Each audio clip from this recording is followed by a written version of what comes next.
কি বললো এই প্রতিবন্ধী? আমার একটু বুঝিয়ে বলবেন? না মানে বললোটা কি? আমার তো কথা বলতে আসছি, আমার সুন্দর লাগতেছে না, লাল লিপস্টিক দিছি। একটা ভিডিওতে দেখলাম আমাদের দেশের মাননীয় প্রধানমন্ত্রী বলতেছে একটা দল আছে যাদের নেতাকর্মীরা সামনে হারকিন নিয়ে বিদ্যুৎ দে বলতেছে, অথচ তাদের পিছনে ফ্যান চলতেছে। পিছনে ফ্যানের বাতাস খাচ্ছে আর সামনে বলছে বিদ্যুৎ চাই বিদ্যুৎ চাই। সাথে সাথে দেখি এনসিপির আসিফ মাহমুদ সজীব ভুইয়া তার ফেসবুক প্রোফাইলে একটা পোস্ট দিছে, মাননীয় প্রধানমন্ত্রীর অবগতির জন্য জানানো যাচ্ছে যে পিছনে ফ্যান লাইট সহ সবকিছু জেনারেটর দিয়ে চলছিল।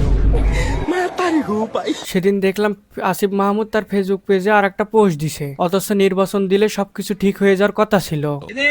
ওই পোস্টে দেখছি আবার নাসির উদ্দিন পাটোয়ারি কমেন্ট করছে, ভাইয়া কিন্তু জেলে নিয়ে যাবে। আসিফ মাহমুদ দেখলাম ওই কমেন্টের আবার রিপ্লাইও দিছে, কারাগারে বিদ্যুৎ থাকলে রাজি আছি, চলেন যাই। মানে ভাই এনসিপিতে যতগুলো নেতা আছে সব পোংটা, কেউ ভালো না। আমার ভুল হচ্ছে। এদের মাথায় সবসময় শয়তানি বুদ্ধি গিজ গিজ করে, ফেসবুকে নয় সম্মেলনে সব জায়গায়। এদিকে দেখলাম বাংলাদেশ ক্রিকেট টিম পিকনিকে যাওয়ার নাম করে অস্ট্রেলিয়াকে খেয়ে দিয়ে পথে বসিয়ে দিয়েছে। আমার তো মনে হয় অস্ট্রেলিয়ার ড্রেসিং রুমে কিছু একটা হয়েছে, না হলে আমাদের বিসিবি তামিম ইকবাল কিছু একটা করছে। বিশ্বাস করেন এই ঘটনার পর অস্ট্রেলিয়া টিম মিনিমাম 3 মাস কমাই থাকবে। আবার দেখলাম আমাদের বিসিবি বস তামিম ইকবাল প্রধানমন্ত্রীকে তেল দেওয়ার জন্য বলতেছে বগুড়ার তানজিদ তামিম 100 করছে,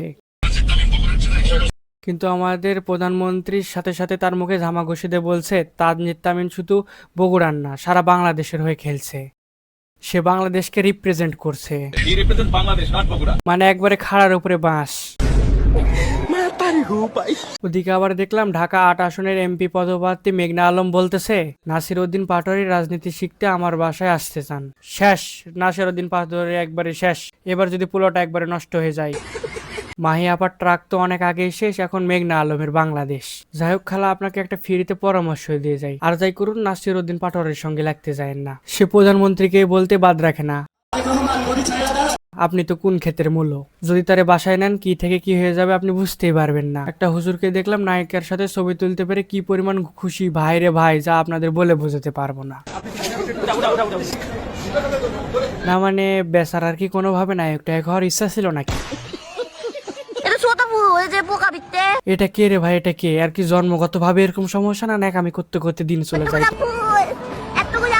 লজ্জা লাগা দরকার। গাছের ডালে কাউয়া ডাকে, বন্ধু আমার কি দেশ ডাকে, ঘুমের করে স্বপ্নে দেখি মন মানুষের চলো না, গাছের ডাকে কাউয়া ডাকা বালানা, ঘরের চালে কাউয়া ডাকা বালানা। এটা দেখার পর আমার জাস্ট একটাই প্রশ্ন, আন্টিকে আইডি খুলে দিল কে?